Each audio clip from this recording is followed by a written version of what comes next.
Olá, pessoas! Vocês estão ouvindo o Do The Math. Eu sou Marcel Giraldini e a conversa de hoje ela vai ser sobre um ambiente naturalmente digital, porque por mais que a gente goste de vender, ainda tem aquela componente que a pessoa gosta de tocar, sentir o cheiro. Sabe aquele sentir o cheiro do produto? Entrar.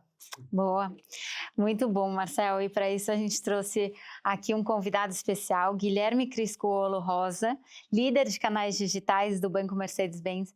Guilherme, é um prazer te receber aqui no Do The Math. Prazer é meu, muito feliz de estar aqui com você e dividir esse momento. Muito bom. Para a gente começar a aquecer, a gente gosta de perguntar um pouco da trajetória, porque você teve várias passagens interessantes aí até assumir essa liderança de canais digitais. Conta um pouco para a gente. Legal. Eu sempre gosto também de falar de trazer o lado da minha família, né? Que a família é importante. Então, sou casado, tenho 2 filhas, já tenho 40 anos completo, esse ano 40 anos de vida, morador de Osasco, também sou cristão, são base dos meus valores. E minha trajetória começou no Banco Unibanco, né, que agora nem existe mais, é o Itaú, juntamente que se fundiu. E daí veio toda a minha trajetória em TI, sempre trabalhando com desenvolvimento próximo do código, que é uma coisa que eu gosto bastante até hoje, apesar de hoje ter uma função diferente, eu gosto de estar sempre próximos aos desenvolvedores. Dentro ali do Banco Itaú, eu que fiz, inúmeras áreas, trabalhei com cartão de crédito PF, crédito PJ, então isso me trouxe muito conhecimento e muita bagagem, né? O Itaú acho que foi bem legal na minha carreira, na minha trajetória. Depois, no final da minha passagem pelo Itaú, foi onde eu entrei em canais digitais, meados ali de 2013 para 2014, até minha saída, e foi uma grande mudança na minha carreira, porque foi onde eu me encontrei, eu gostei do assunto, gostei do tema, e é um tema que eu carrego até hoje, né? Estudando, participando de eventos e tudo que remete a canais digitais. Tive a trajetória dentro do Santander também, da First, que é o braço de tecnologia, e depois Banco Mercedes-Benz, onde eu estou já há 3 anos e muito feliz, contente nessa trajetória de canais digitais. Crédito do Itaú, tu estava em canais digitais, Santander canais digitais, quer dizer, são 2 bancos. O Santander, inclusive, muito conhecido por crédito também. E aí, tu vai para um banco especificamente de crédito, que é o Banco Mercedes, mas nesse caso, a tua jornada da aquisição, ela não é tanto do crédito, ela é de um produto mais físico, um produto, inclusive, uma jornada bem tradicional, né? Não falando comprar um carro, comprar um caminhão, né? Que acho que são os 2 principais produtos aí da Mercedes. Como é que é trabalhar especificamente no digital, numa jornada que ela tem componentes físicos tão importantes? Como é que é tentar disruptar esta jornada? A primeira disrupção começou na minha forma de pensar, né? Porque quando você sai de bancos, colocar bancos tradicionais, bancos de varejo, você tem um contato com o cliente, com agências, né, com o cliente na ponta, mas quando você entra num banco de financiamento, como é o Banco Mercedes-Benz, você de fato vai até um concessionário e você vê o caminhão, vê o carro, a van, o ônibus, né?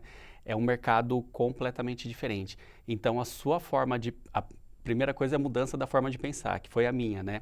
De entender que não era mais um produto meramente digital, né? Quando num banco de varejo você negocia o empréstimo, o dinheiro em si, né? Ali não, você tem a aquisição de um bem de fato, né? Ali você vê o cliente saindo, tudo, depois a gente pode até explorar que é bem legal essa experiência das pessoas entrarem no veículo e tudo mais, é bem legal essa parte. Então, para mim foi bem bacana, tive que mudar a forma de pensar, a forma de enxergar o cliente.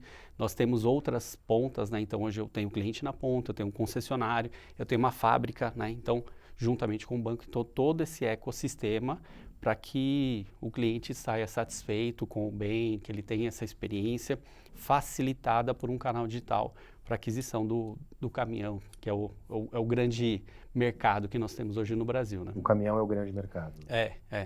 O carro, os demais veículos, né, o carro de passeio, o van também tem uma saída boa, o ônibus também, mas o caminhão é o carro, vamos dizer assim, o caminhão é o carro-chefe.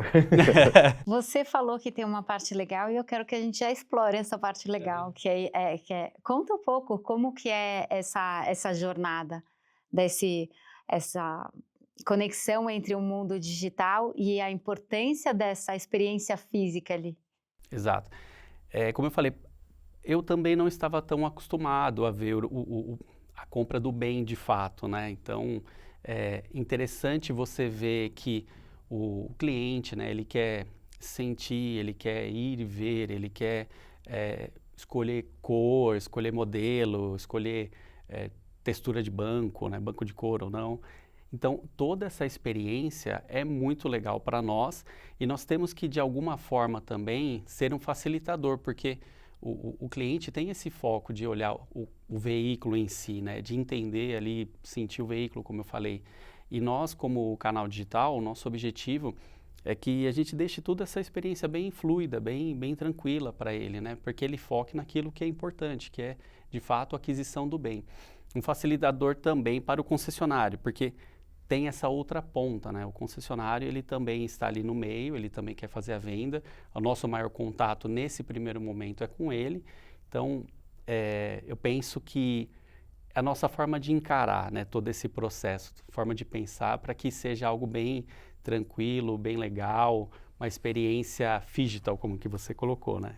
Tem uma coisa que a gente acabou comentando, quando a gente estava alinhando para o papo, que eu achei muito interessante, que eu até falei assim, poxa, é legal, mas assim, o cara tem que ir lá para ele conseguir sentir, para ele conseguir perceber. Eu falei, cara, mas será que é por muito tempo? Porque, pô, e se daqui a pouco com óculos ele entende, se tiver as luvas que dá textura, como é que, não só vocês olham para isso, mas como é que é a tua visão que essas experiências, que essas tecnologias que estão começando a ficar madura, como é que você acha que elas vão, em que prazo de tempo e como talvez elas mudem esse produto que tem um quê físico, ergonométrico e tudo mais? O que você está olhando hoje para isso? Eu acredito que assim, né? Nós temos, dentro deste mercado, nós temos mercado de luxo, o mercado do caminhão, que é dentro do mercado de caminhão você tem o frotista, você tem aquele que não é frotista, então você tem vários nichos, né? Mas olhando para aquele cliente que é o frotista, eu acredito que é o grande local ou espaço que nós conseguimos encaixar essas experiências, né?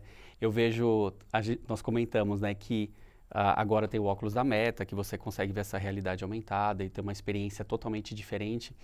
Eu imagino que em poucos anos, né, nós tenhamos também essa opção onde o cliente consiga, seja de onde ele estiver, ele consiga ter essa experiência através de algum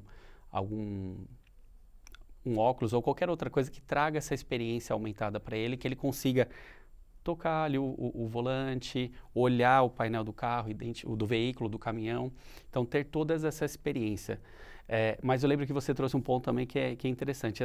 Já para o mercado de luxo, acredito que não sei se aplica tanto, talvez num primeiro contato, mas ainda não, talvez a gente tenha uma questão de não seja possível ainda substituir essa experiência em si. O cheiro, o toque, exato, né? exato. Tem mais coisa sensorial.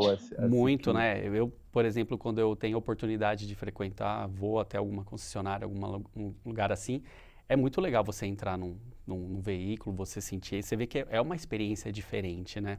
Então, trazer o digital e substituir 100% isso é muito difícil ainda para a nossa realidade, para a nossa tecnologia. Pode ser que um dia seja possível? Pode ser que sim, né? Mas eu acredito que para o nicho de alguns tipos de veículo, seja possível a gente ter essa experiência mais híbrida que ele consiga no futuro próximo com o digital, né? Então, um pouco de cada lado, tanto o digital quanto depois ele ir lá e fazer um fechamento, no caso, direto na concessionária. Guilherme, na sua experiência, quais são os momentos onde o digital tem maior potencial de influenciar na decisão de compra ou de financiamento? Muito, muito legal. Eu penso que assim, numa primeira abordagem, né, no momento de você despertar um desejo, você despertar uma vontade do cliente, de você trazer esse apanhado, o digital ele tem muita capacidade, né? Hoje nós vemos tantas ferramentas em redes sociais, onde você consegue abordar o cliente e criar aquele primeiro desejo, aquela vontade de adquirir o bem, né? Então, acredito que o digital, neste momento, ele se aplica muito bem também, né? Um outro momento, como eu falei, é na facilidade do cliente da navegação e da aquisição, né? Porque quanto mais fácil for para ele, né, ele não tenha um problema com burocracias, com papéis, documentos, envia documento para lá, envia documento para cá. Quanto mais fácil for esse processo, mais fácil, mais tranquilo vai ser a jornada dele, essa jornada desde o onboarding dele como um cliente, né, até de fato a contratação, o fechamento. Então, acredito que são nesses momentos que o digital tem uma opção, uma oportunidade grande de fazer um grande trabalho e mostrar valor, né? Eu penso que é bem bacana, eu gosto bastante Nas de ver. duas pontas, praticamente. Exato, do processo. exato. Abertura do processo e fechamento do processo seriam os Porque momentos mais... quando nós falamos de banco, de financiamento, nós temos que pensar que assim, ele está adquirindo um bem, às vezes, de um valor alto, né? Um valor, sei lá, de 300, 400, 500 mil. Então, o banco também precisa, né? Não só o Banco Mercedes, mas qualquer banco, ele precisa ter sua segurança também para a concessão daquele crédito, né? E hoje nós temos ferramentas digitais que permitem algo menos papel e mais digital, né? Seja ferramentas de troca de mensagem ou até mesmo através do celular, do mobile, onde ele consegue passar essas informações e trazer segurança também para a empresa, no caso o banco, que está concedendo aquele crédito para o cliente. Então, é importante também enxergar esse outro lado, né? Não só da facilidade dele ver o bem, mas também de como ele consegue contratar isso de uma forma tranquila, menos burocrática, né? E ele contrata sempre via o concessionário ou algum produto de vocês ele consegue contratar ele diretamente? Depende, né? Depende, mas assim, via de regra é sempre via concessionário, porque é o concessionário que é o detentor do bem. Do né? bem. Então, assim, é necessário que passe por ali. Existem outros produtos, né, de outros segmentos que ele consegue sem ser via concessionário, um seguro, alguma outro bem mais de outro nicho, né, outra gama de produto. Mas sempre ele precisa passar pelo concessionário, porque ele é o grande parceiro, né, dessa jornada. Ele é um parceiro do banco, da montadora, para que o bem saia da fábrica, passa por todo esse trajeto e chegue até o cliente na ponta. Então, ele sempre precisa iniciar por lá. Ele inicia... Então, tu tem um... quando a gente brincou no Phygital no começo, acaba meio que sendo, porque tem um momento da jornada em que ele vai se deslocar até algum lugar necessariamente, e não só na hora de receber o bem, né? Parte do processo da jornada ele acaba ali, depois ele vai lá e recebe o bem. Depois disso ele pode continuar uma relação com você e com o concessionário, porque tem que ficar voltando para dar manutenção, mas ele pode pedir seguro, pode ter ali outros produtos que ele pode usar, de repente refinanciar, mas ele tem esses dois pontos de contato simultâneos. Sim, ele tem, e até outras abordagens, né, que nós até comentamos antes também em relação às informações do cliente, né? Nós temos que entender que hoje, não só para o nosso nicho, né, mas eu vejo que o cliente, ele não é só no momento que você vendeu o bem e tchau, obrigado e até uma próxima oportunidade, uma próxima venda. Nós temos que manter esse cliente com outros produtos ou até mesmo serviços, né? Uhum. Um serviço junto em parceria com o concessionário, em parceria com a fábrica, porque uma vez que ele adquire, ele tem um período de garantia, o veículo precisa de manutenção, ou eventualmente se ele quiser, no caso de um caminhão, uma outra carroceria, coisas do tipo. Então tudo isso ele mantém um contato. Então é importante ter essas informações, conhecer esse cliente para que a gente tenha sempre esse contato com ele, né? Guilherme, tem um ponto, isso que você comentou, né? Porque você tem a fábrica, você tem a concessionária, você tem o banco, e você precisa garantir que tudo isso seja uma experiência fluida e que o foco de todas essas frentes esteja na experiência do cliente mesmo. O que você diria que são os principais pontos de atenção e cuidado que vocês têm para garantir que isso aconteça? Ponto importante, né? Dentro deste processo, nós temos o cliente que está adquirindo. No caso também o concessionário, ele é um cliente, né? Então, por vezes nós esquecemos que o concessionário, ele também ele faz parte desse processo, faz parte dessa cadeia. Então, ele precisa também ter um atendimento, um olhar para ele. E eu acredito também que o vendedor, o concessionário, o vendedor, ele tem que estar ali disponível para vender, O foco dele tem que ser a venda. Acredito que nós temos que munir ele de informações, de leads ou informações para que facilite primeiro a abordagem dele ao cliente, né? Por sua vez, o cliente e ele também, durante o processo de onboarding, né, é importante que seja facilitado. Então, menos burocracia, tecnologia. Hoje, como falei, nós temos aplicativos para troca de mensagens, se precisar, né? Temos as ferramentas internas. Então, existem formas de você abordar para que ele consiga ser conduzido, o cadastro, assinatura de contrato e tudo de uma forma mais tranquila do que alguns anos atrás, que realmente era no papel, precisava do contrato, mandar para ele, às vezes via motoboy no passado, né? Hoje é tudo um contrato digital, assinaturas digitais, então tudo isso facilita tanto para o concessionário, que daí ele fica focado na venda, quanto no cliente na ponta, na tranquilidade. Falando do nosso caso específico, né, a marca, por si só, quando fala de Mercedes, sempre vem a ideia de inovação, tecnologia, luxo, conforto. Então, isso já é carregado dentro do brand. Então, a nossa missão também, como líder de TI, é também trazer esse brand da marca para a experiência dele. Tá. Porque senão as coisas não conversam, né? Ele está adquirindo um bem de uma empresa que ele confia, de uma marca que ele confia, que ele vê inovação e tecnologia e vem num processo totalmente arcaico, então as coisas parecem que não se casam, né? Então, o carregar a marca da Mercedes, ela é uma baita vantagem para o banco, mas, do outro lado, uma responsabilidade, né? Tu tá falando que continua sendo uma marca de luxo, continua sendo uma marca de alta tecnologia, uma marca que carrega essa visão de precisão que você precisa conseguir atuar. Eu fiquei, enquanto você veio trazendo a visão do relacionamento dos outros serviços, eu fiquei pensando que quando a gente conversa com algumas empresas financeiras que fazem financiamento de veículo, elas, por muitas vezes, se preocupam em não ser um boleto. Porque, no final do dia, o que acaba acontecendo é que ele vai pagar aquele boleto e o carro é da montadora. Na hora que vocês estão tão casados entre montadora, concessionária, o processo sendo um processo único, você é fluido, né, nessa visão, e por outro lado você consegue agregar teus outros serviços, porque o relacionamento que ele vê continua sendo com a Mercedes. Você não é só mais um boleto, né? Você é o provedor né, a mesma marca, o mesmo tudo. Faz sentido isso? E se faz sentido, como é que você continua se mantendo em comunicação digital ao longo do ciclo de vida para fazer ampliação de carteira com esse cliente? Muito, porque imagina que qualquer cliente, quando chega, por exemplo, né, em qualquer outra marca de montadora, não exclusivamente da Mercedes, qualquer marca, o cliente não tem essa visão. Olha, estou falando com a montadora, estou falando com o concessionário, estou falando com uma seguradora, se eu estou cotando um seguro. Ele está falando com aquela marca, né? Para o cliente ele não tem uma visão, até para nós mesmos. Se nós formos até uma concessionária, seja ela qual for, eu estou falando com a concessionária, com aquela marca. Sim. Eu não sei. E também não vem ao caso, eu não preciso saber com quem eu estou falando.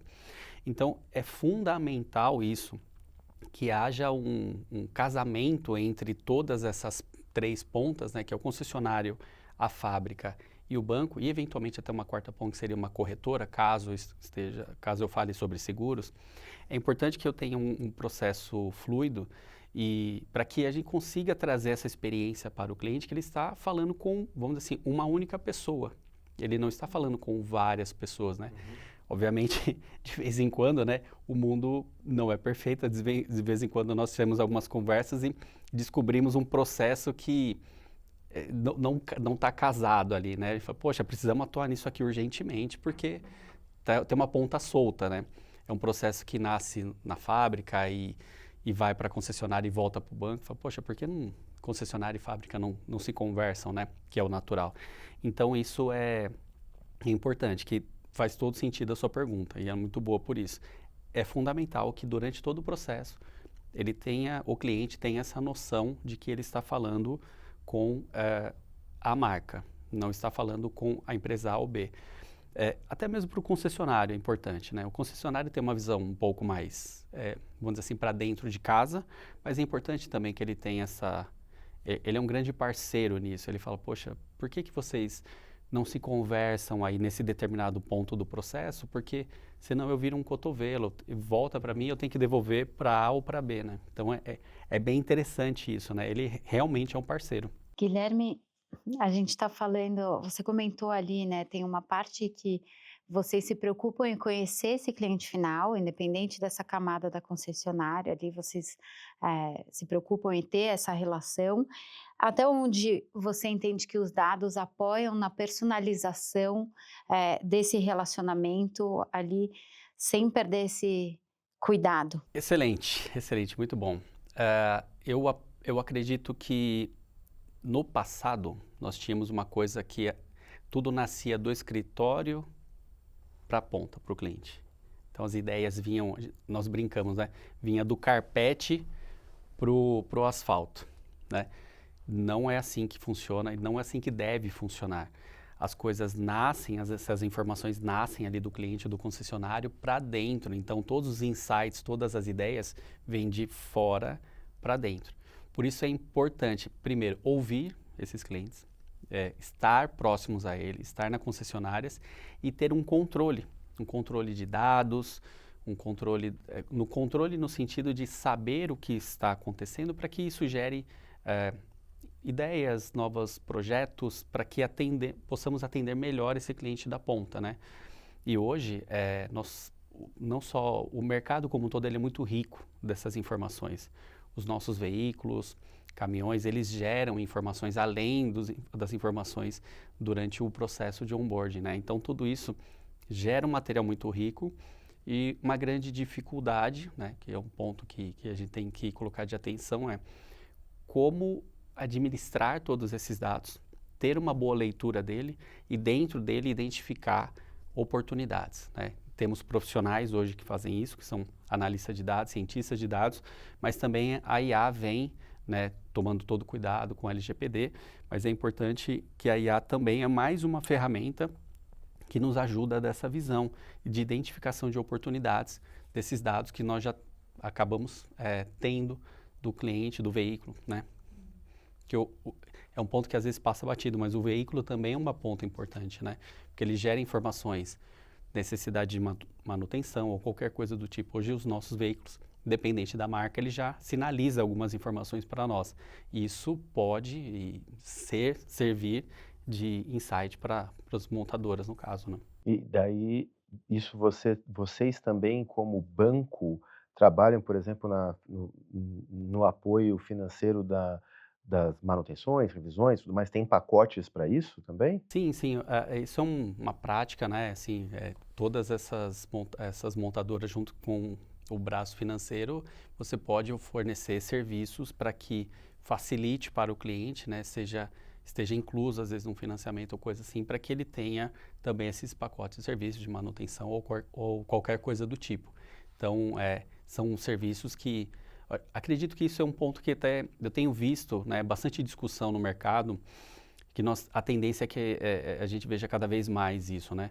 Todos esses bancos, essas empresas, esses braços financeiros têm discutido bastante da criação de novos produtos para atendimento dos clientes, saindo um pouco do financiamento, criação de produtos, seja formas de pagamento, pacote de serviços, manutenção ou qualquer coisa do tipo. Então isso é bem interessante também.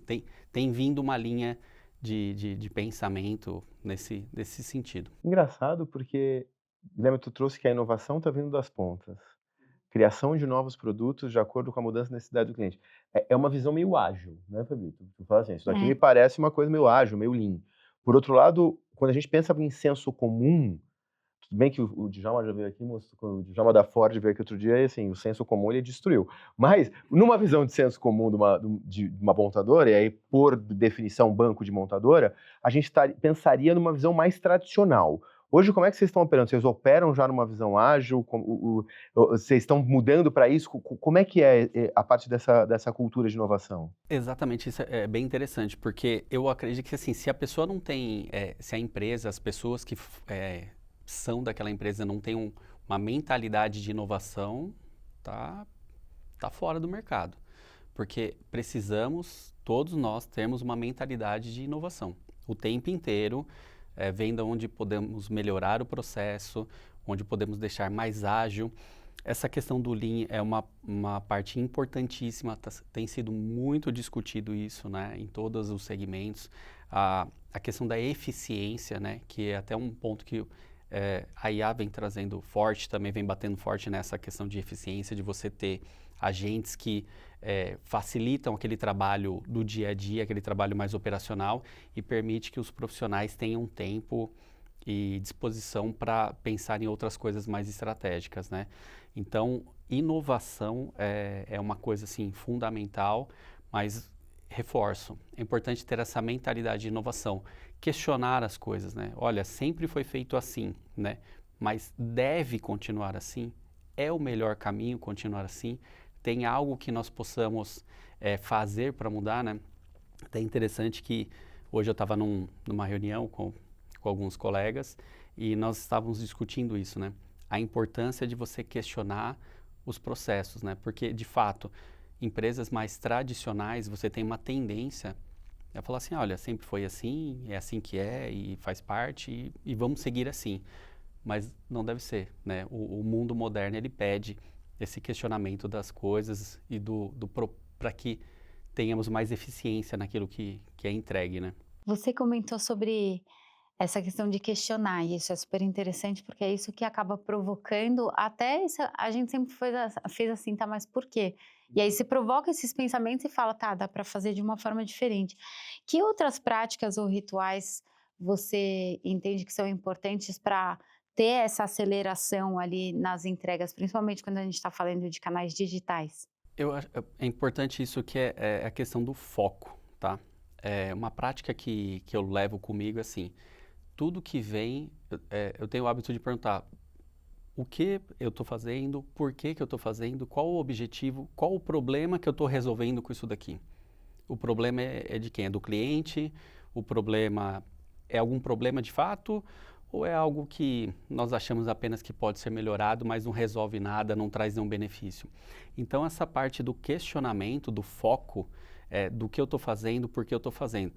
O capacity da equipe, ele é sempre, tá dado, é um tamanho, eu não consigo o tempo inteiro ficar expandindo esse capacity da equipe. Então, eu preciso garantir que as pessoas que estão ali fazendo parte daquela equipe trabalhem por um propósito, por algo que de fato gere valor. Senão, não faz sentido. Senão, eu estou gastando tempo, eu não estou sendo eficiente dentro do meu trabalho. Então, tudo que vem, a gente tem uma linha, né?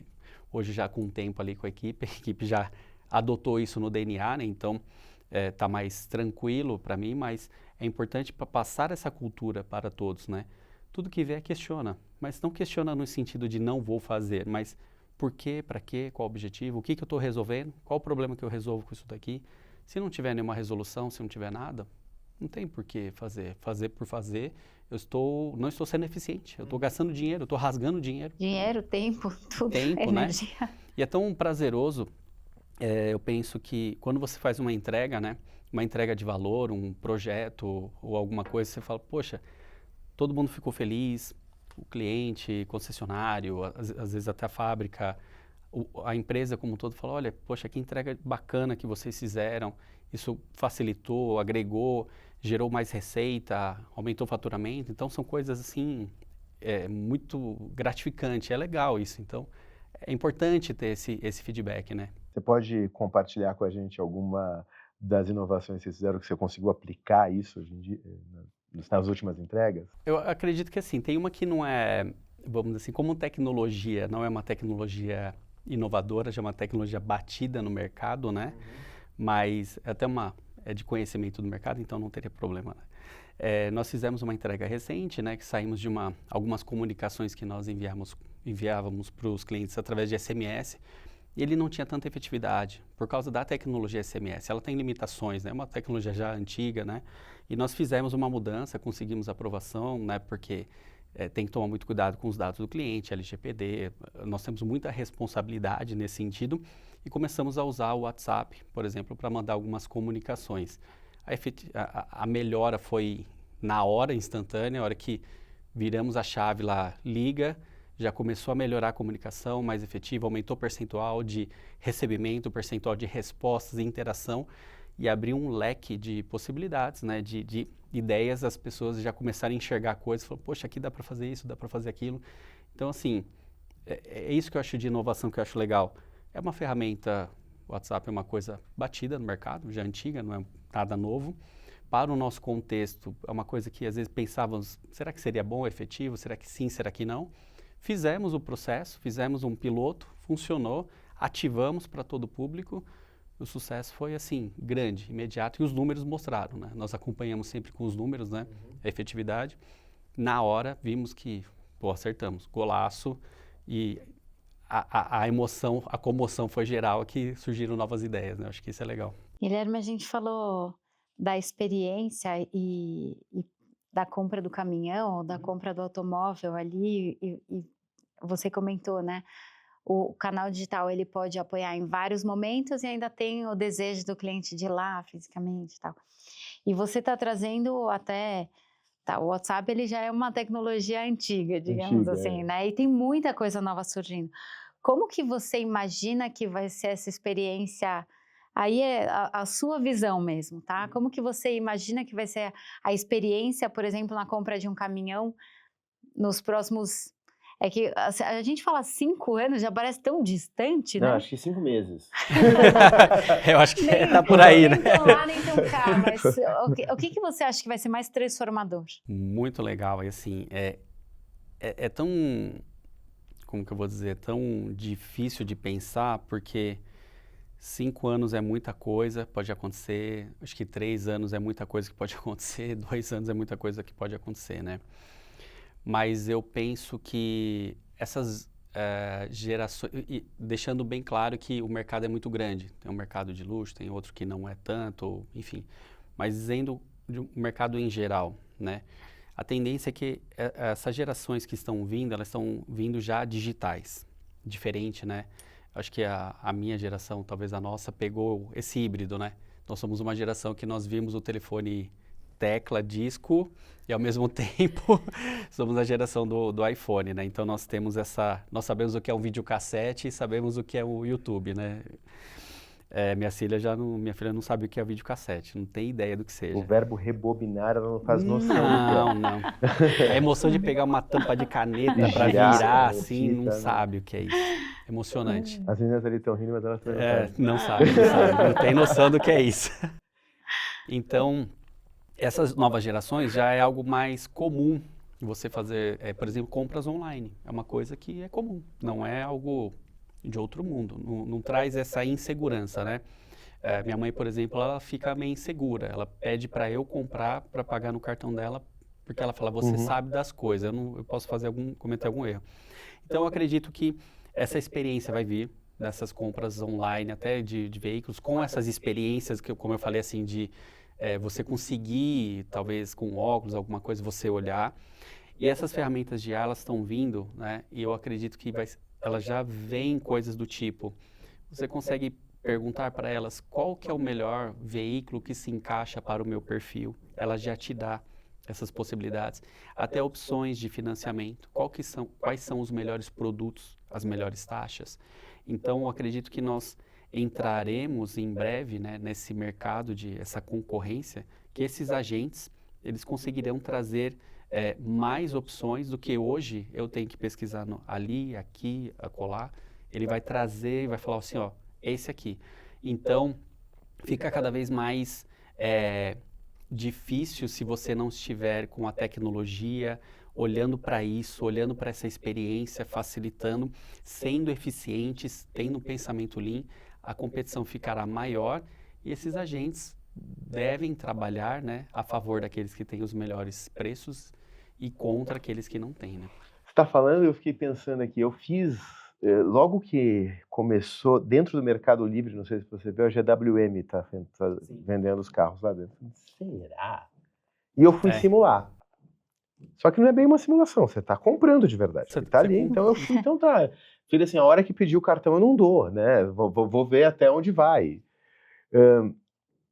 E chegou uma hora que o processo, tentando ser totalmente cool, Eu não fui no cartão, não ia comprar o carro no cartão, então aí tinha, não, daí agora você tem que parar, que você tem que vir aqui para ir até e trazer esses documentos para a concessionária. Foi a hora que eu encerrei, obviamente eu fui depois, eu tive que sofrer bastante processo de recuperação de carrinho, deles tentando falar comigo, obviamente. Desesperado. Né? E aí, uma hora eu contei, eu falei, cara, desculpa, eu só achei legal, eu só queria entender o processo. Você ficou um lead aquecido ali? Eu falei, eu não ia comprar, eu só trabalho com isso, eu só queria entender como é que vocês iam fazer um processo. Mas eu senti que a parte de tecnologia do financiamento, que é o que você falou, é o arcaico que muita gente ainda tem, não foi resolvida.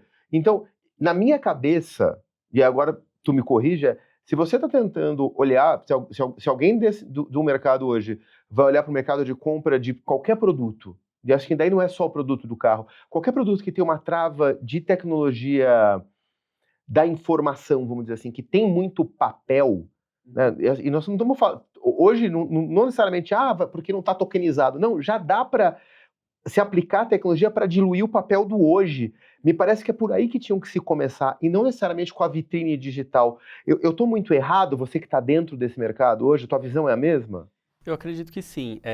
Assim, eu ainda não vi essa experiência, até é bom você ter comentado, porque é uma coisa que eu já pesquisei, já vi que é possível, mas eu não cheguei a ver nada ainda que estava pronto, né?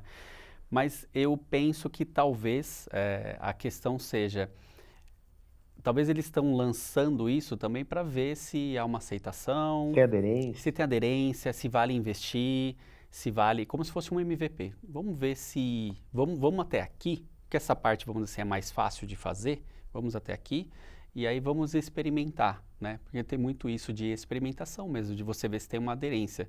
Então, a partir do momento que houver uma sinalização de que sim, há uma aceitação, há um público interessado, há um mercado, aí eu acredito que entra o que você falou. Porque com outras tecnologias, essa questão de documentação, você resolve ela tranquilamente, 100% digital. Não, isso não é um empecilho, né? Pensando num fluxo feliz, num caminho feliz, onde está tudo certo, a concessão de crédito está ok, o perfil, o produto está adequado, está tudo certo, a forma de pagamento. Então, sim, o seu raciocínio está correto, mas eu acredito que é isso, tá? Acredito que é mais uma questão de entender se o mercado já está pronto para lançar esse produto e investir nisso. Talvez faça sentido, porque uma vitrine do Mercado Livre é muito fácil de pôr no ar, né? Muito provavelmente foi, vamos testar isso, se precisar a gente arruma o resto. Exato. Você sabe que só a título de curiosidade, o maior canal de vendas de automóveis usados no Uruguai hoje é o Mercado Livre. Então é um dos principais canais ali. Então, assim, é que eu acho interessante porque tem muito a ver com cada cultura também. Não estou falando de caminhões, não sei como é explica caminhões. porque tu falou de Uruguai, porque Tá. nem todo mundo ouve a gente há anos, É né? verdade. Tá, é porque estou vivendo no Uruguai. Faz um que ano legal. e pouquinho já. Então, para mim, são curiosidades, assim, porque tem muito a ver com cada mercado, né? Com cada cultura Cada ali. cultura, como você falou, Então, tem cultura. coisas que às vezes a gente olha e você fala, putz, Mercado Livre e tal. O Mercado Livre é super forte na América Latina, principalmente. Mas agora eu queria entrar a gente está encaminhando para um outro lado aqui que eu queria aproveitar. Como líder de canais digitais, que conselhos... Você falou um pouco de experimentação, e a gente sabe que experimentação é uma... Eu não vou nem falar melhor prática, é uma prática obrigatória hoje em dia, mas que outros conselhos você daria para quem está liderando áreas, olhando para a parte digital? Pode parecer meio contraditório ou paradoxal o que eu vou falar, mas pessoas. Eu acredito que tecnologia está aí, tecnologia vem, vai, surgem novas, né? Eu estou no mercado já há um bom tempo, já vi muitas nascerem, já morrerem, serem substituídas, coisas que era hype virou obsoleto. ChatGPT já está há 2 anos aí, né? E provavelmente já tem outras, provavelmente não, já existem outras que surgiram, outras vertentes.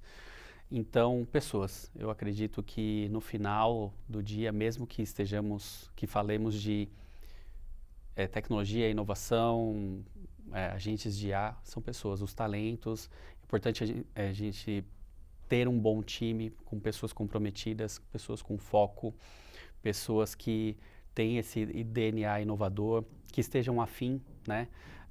Acredito que hoje, atualmente, no mercado como um todo, é um eterno aprendizado. Nós estamos o tempo inteiro aprendendo, nós não sabemos tudo, né? Eu falo isso com o meu time. A maioria das coisas aqui que vocês fazem, hoje talvez eu não tenha o domínio e a proficiência que vocês têm. Então, não é mais aquele perfil que eu, como líder, chego e falo assim, vai fazer isso, isso, isso. Eu mais escuto, pergunto, questiono, né? Do meu lado, é importante eu ter essa humildade de falar, eu não sei tudo, pelo contrário, eu preciso ouvir o que vocês têm a dizer, ouvir a visão de vocês, a opinião, e a partir daí nós construímos um caminho, traçamos um trajeto para chegar no nosso objetivo final. Então, o meu conselho é sempre esse. Quando eu tenho essa oportunidade de falar, é o que eu falo. Pessoas. Importante você ter um time capacitado, um time comprometido, pessoas que estejam a fim de fazer acontecer, de mudar, de transformar, de fazer coisas legais nesse nicho, nesse mercado. A gente faz uma pergunta para todo mundo aqui quando vem no The Math. Qual é o indicador ou os indicadores que você olha para saber que você está levando a tua área, a tua operação para o caminho certo? Legal, legal. Posso viajar um pouco aqui na resposta? Por favor. À vontade. Posso sair, talvez, quebrar um pouco os paradigmas, né? Acredito que tem os indicadores, né? Todo mundo tem seus painéis, sua NASA ali montada com todas as suas informações. Mas acredito que a satisfação do cliente, o sorriso, a felicidade de um dever cumprido, de um trabalho bem realizado, de ver todo mundo bem, saudável com as entregas que são realizadas, isso para mim é o grande sinalizador de que as coisas que eu tenho feito estão no caminho correto, que estamos entregando valor, né? Eu nunca gostei e não sou adepto dessa de fazer uma entrega, mas deixar uma série de rastros de legados ruins, né? Penso que o grande indicador é ver a felicidade das pessoas, felicidade do meu cliente na ponta, felicidade, alegria, satisfação do trabalho realizado, de todo mundo olhar e falar, poxa, que trabalho legal que nós fizemos. Esse, para mim, é o maior indicador. Tem os outros, que são os painéis, indicadores, os KPIs, tudo isso tem.